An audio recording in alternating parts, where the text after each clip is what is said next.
kesehatan jasmani dan rohani, dan menetapi keimanan di dalam Islam.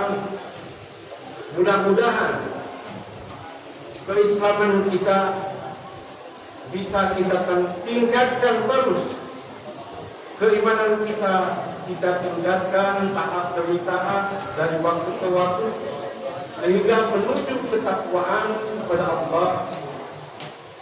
Maka dengan demikian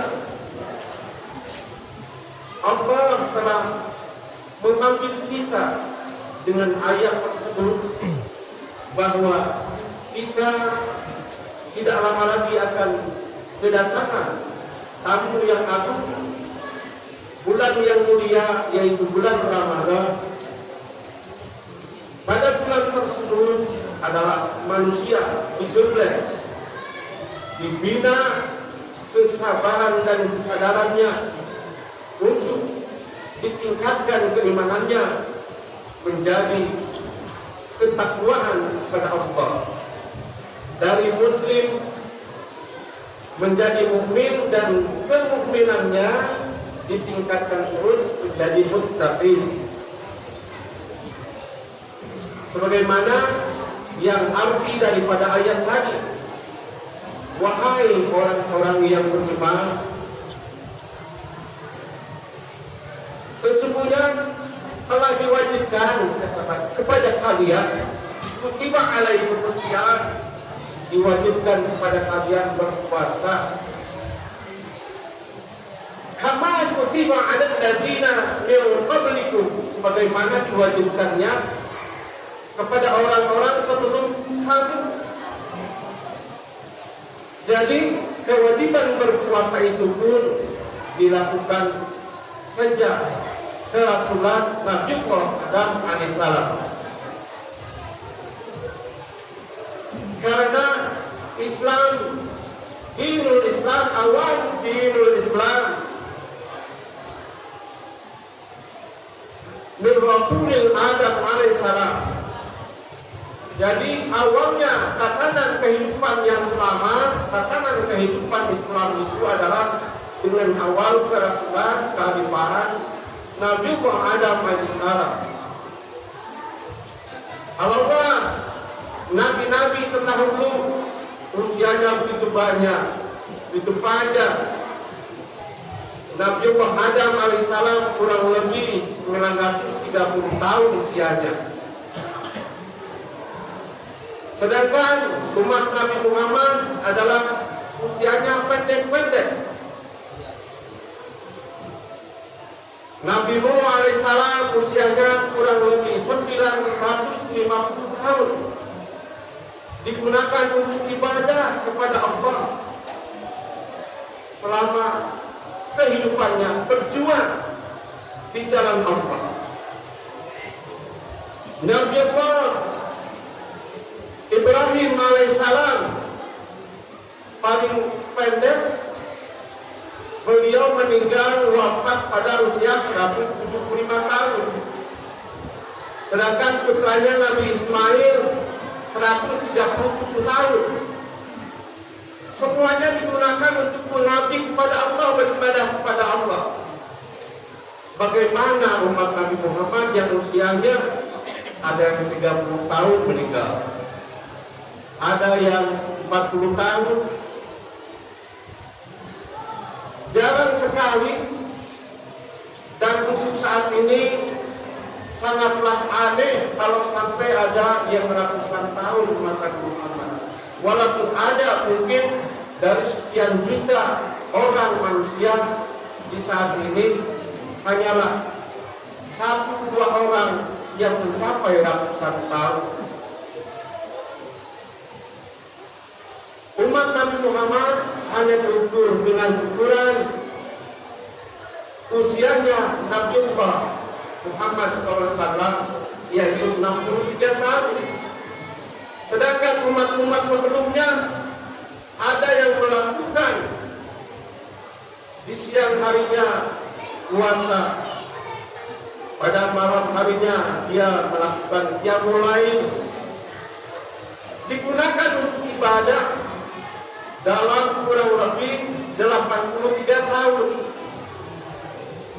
Kalaulah umat Nabi Musa ketika itu bisa umurnya 120 tahun, 200 tahun, bahkan umurnya Namrud saja 400 tahun.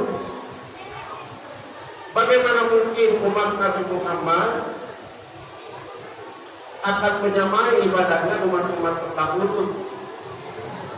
Kalau Allah tidak memberikan keunggulan dalam waktu yang singkat ini, maka dari itu atas kasih sayangnya Allah kepada umat Nabi Muhammad, Allah SWT memberikan keutamaan di bulan Ramadan. Di bulan Ramadan ini ada 9 keutamaan minimal.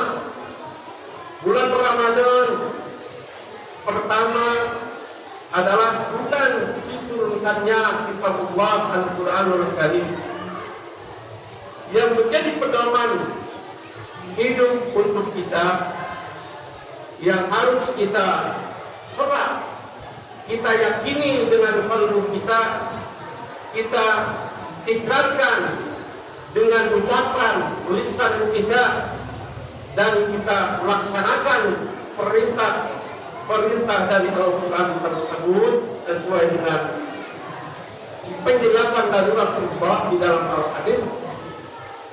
Maka 3 serangkai, hati meyakini, lisan mengikrarkan, dan gerakan tubuh kita melaksanakan, maka itu dikatakan kita sebagai hamba Allah yang beriman.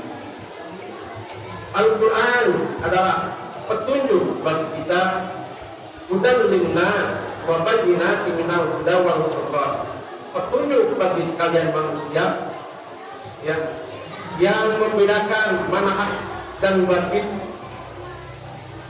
Insya Allah, karena Ramadan ini Ramadan bulan diturunkan Al-Quran, maka kita gunakan, ya, kita isi bulan Ramadan ini dengan membaca Al-Quran dan meneliti, mengkaji isi dan kandungannya agar keimanan kita bisa bertambah. Jangan terburu-buru, tergesa-gesa membacanya, jangankan mengkaji isi kandungannya, hanya mentarget ingin tamat. Jangan. Sedikit pun kita membaca, mengkaji isi kandungannya, insya Allah akan menjadi ilmu pengetahuan dan akan menambah keimanan kita. Kemudian keutamaan yang kedua di bulan Ramadan, bulan Ramadan ini penuh keberkahan. Insya Allah, kalau di bulan-bulan lain, ya, kalau di bulan-bulan lain kita untuk menemukan hidangan yang ada ketika kita berbuka, rasanya jarang sekali. Ada kolak, ada es buah. Di bulan Ramadan itu selalu ada, tapi di bulan-bulan biasa, di hari-hari kita, bulan selain Ramadan, tidak ada. Dan walaupun kita ingin harus nyari ke pasar, di mana mungkin ada yang jual, tapi kita di bulan Ramadan ini keberkahan rezeki, insya Allah berlimpah, karena di masjid ini pun di bulan Ramadan selalu mengadakan takjil bersama, buka bersama. Insya Allah bagi hamba-hamba Allah yang ingin menyumbangkan sebagian hartanya di jalan Allah untuk membantu saudara-saudara kita yang buka bersama di masjid ini, dipersilakan bebas mengirimkan apa saja sesuai dengan kemampuan kita. Karena bulan Ramadan ini bulan yang penuh keberkahan, insya Allah 10 kali lipat ganda di bulan Ramadan daripada di bulan-bulan lain. Dan kemudian juga di bulan Ramadan ini adalah ampunan Allah yang sangat terbuka. Allah Maha mengampuni bagi orang-orang yang minta ampun tentunya. Maka dari itu ambil bagian, jangan diam saja, mohonlah ampun kepada Allah dari dosa-dosa yang sudah kita lakukan di bulan Ramadan ini. Insya Allah ketika tiba Idul Fitri, dosa-dosa kita sudah bersih, Sehingga dikatakan Idul Fitri kembali kepada fitrah, pada kesucian kita, seperti bayi yang baru dilahirkan tidak punya dosa. Bagi orang-orang yang mohon ampun kepada Allah. Tetapi jika tidak melakukan permohonan ampun kepada Allah, tentu saja dosa tetap dosa karena dia lalai, tidak mau melakukan apapun berkah Ramadan, tetapi dia tidak mengambil bagian dalam keberkahan itu. Dia tidak mau membantu saudaranya dengan makanan dan minuman dan hidangan untuk orang-orang yang berpuasa. Karena bagi orang yang memberikan hidangan, makanan atau minuman kepada orang yang berpuasa, kalaulah puasa dia rusak, maka dengan memberikan juga takdir kepada orang-orang yang berpuasa, maka dia sama akan mendapatkan pahala puasa orang yang diberikan makan dan minum.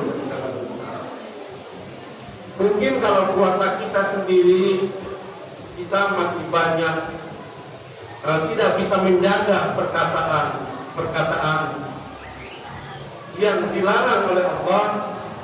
Mungkin kita karena terbiasa suka keceplosan omongan yang tidak baik. Tapi mudah-mudahan di bulan Ramadan ini kita jaga betul perkataan kita. Jangan lagi kita melakukan kedustaan. Karena kedustaan adalah bisa merusak pahala dari puasa kita. Dan Allah tidak akan mempedulikan lapar dan haus kita. Allah tidak akan mempedulikan lapar dan haus kita. Karena yang Allah harapkan, yang Allah inginkan dari hambanya adalah perilaku akhlak mulia, tidak berdusta lagi. Dia mau membantu sesama, peduli satu sama lain. Itu yang Allah harapkan.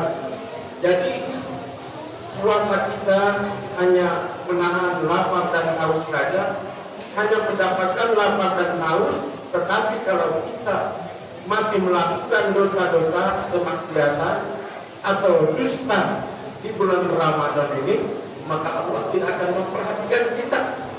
Karena Allah tidak butuh dengan lapar dan haus kita. Yang Allah butuh adalah akhlak kita, perbaikan keimanan kita, sehingga dari perbaikan tersebut, pembinaan kesabaran dan kesadarannya, dia sadar sebagai hamba Allah dan dia sabar komitmen untuk tetap gigih berusaha lurus dari ujian-ujian Allah. Maka itulah hamba-hamba Allah yang diterima ibadahnya, yang diterima permohonan ampunnya, dan yang diberikan keberkahan Ramadan.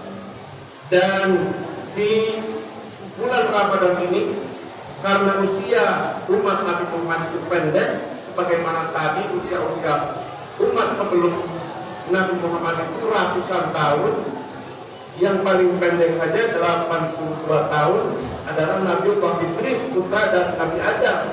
Kenapa cuma 82 tahun? Karena pada usia 82 tahun Nabi Allah Idris didatangi oleh malaikat pencabut nyawa. Datangnya bukan niat untuk mencabut nyawa, hanya ingin bersahabat dengan hamba Allah yang soleh. Karena Nabi Allah Idris adalah kekasih Allah, karena ibadahnya begitu unggul, selalu diterima doa-doanya oleh Allah. Sehingga Israel pun begitu tertarik ingin bersilaturahim dengan Nabi Allah Idris. Tetapi buah dari silaturahimnya, ujung-ujungnya Nabi Idris, boleh kamu diterima sebagai sahabatku, tapi aku ingin merasakan kematian pada usia 82 tahun itu. Tapi setelah aku merasakan, cepat kau kembalikan nyawaku, ruhku ke jasadku. Dikabulkan, lalu dikabulkan, dan Nabi Idris memang sudah memahami kalau orang yang sudah dicabut nyawa, dia akan diperlihatkan ke neraka, dia akan diperlihatkan kepada surga, karena tidak akan bisa melihat neraka dan surga jika tidak dicabut nyawa. Maka setelah Nabi Idris melihat neraka, dia ingin sampai melihat surga. Setelah di dalam surga, Nabi Idris tidak mau keluar lagi, dan akhirnya tempatnya diangkat oleh Allah, karena surga tidak boleh dihuni oleh siapapun sebelum Nabi Muhammad SAW yang menghuni. Diangkat di langit keempat dengan tempat-tempatnya. Demikian, jadi Nabi Allah Idris itu memaksa ingin dicabut nyawa dalam usia 82 tahun. Adapun yang terpendek adalah Nabi Isa alaihissalam, usianya 33 tahun diangkat oleh Allah. Adapun di dalam beberapa keterangan kelak Nabi Isa akan turun di akhir zaman untuk membunuh Dajjal la'natullah. Untuk itu jamaah, yang terpenting bahwa umat Nabi Muhammad sekalipun pendek usianya, Allah berikan keunggulan ibadahnya hanya dengan 1 malam Lailatul Qadar, sama dengan 83 tahun yang dilakukan oleh umat Nabi Musa ketika itu. Siangnya berpuasa selama 83 tahun, malamnya melakukan qiyamul lail. Begitupun umat Nabi Muhammad tidak kalah dia mendapatkan pahala tersebut hanya dengan 1 malam Lailatul Qadar yang sama dengan 83 tahun nilainya, bahkan lebih. Karena 1 malam Lailatul Qadar Allah unggulkan adalah sama dengan 1000 bulan. Lailatul Qadri khairun min alfi syahr. Tanazzalul malaikatu war-ruh fiha bi rabbihim min kulli amrin salamun hiya hatta matla'il fajr. Bahwa Lailatul Qadar itu adalah lebih baik, lebih unggul daripada 1000 bulan. Yang kurang lebih 1000 bulan itu mencapai 83 tahun ibadah setiap harinya selama 83 tahun yang dilakukan oleh umat Nabi Musa. Jadi jangan berkecil hati, walaupun umat Nabi Muhammad pendek usianya, tetapi Allah berikan keunggulan adalah dengan malam Lailatul Qadar. Dan itu maka bersemangatlah di bulan Ramadan, mohon ampun kepada Allah dan bertadarus Al-Quran setiap siang dan malamnya, dan mohon terus ampunan, ya. Dan jangan pelit-pelit bagi yang mampu, berikan saudara kita takjil, ya, untuk berbuka puasa. Karena kalau puasa kita tidak unggul, maka dengan memberikan kita takjil kepada orang yang berpuasa, kebetulan orang-orang lain adalah puasanya bagus, puasanya diterima oleh Allah, maka pahala yang memberikan takjil tersebut, ya, sama dengan orang yang berpuasa yang diberikan takjil pahalanya, insya Allah. Mudah-mudahan jemaah sekalian kita bisa memasuki Ramadan dengan kesehatan jasmani dan rohani kita. Mohon kepada Allah, dan mudah-mudahan segala urusan kita dilancarkan oleh Allah, ya, sehingga menghadapi Ramadan ini penuh sukacita dan penuh semangat untuk meningkatkan keimanan dan ketakwaan kita. Amin ya rabbal alamin. Barakallahu lakum fil Qur'anil azim wa nafa'ni wa iyyakum min ayat wa dzikril hakim wa taqabbal minni wa minkum tilawatahu innahu huwas samiul alim. Fastaghfiruhu innahu huwal ghafurur rahim.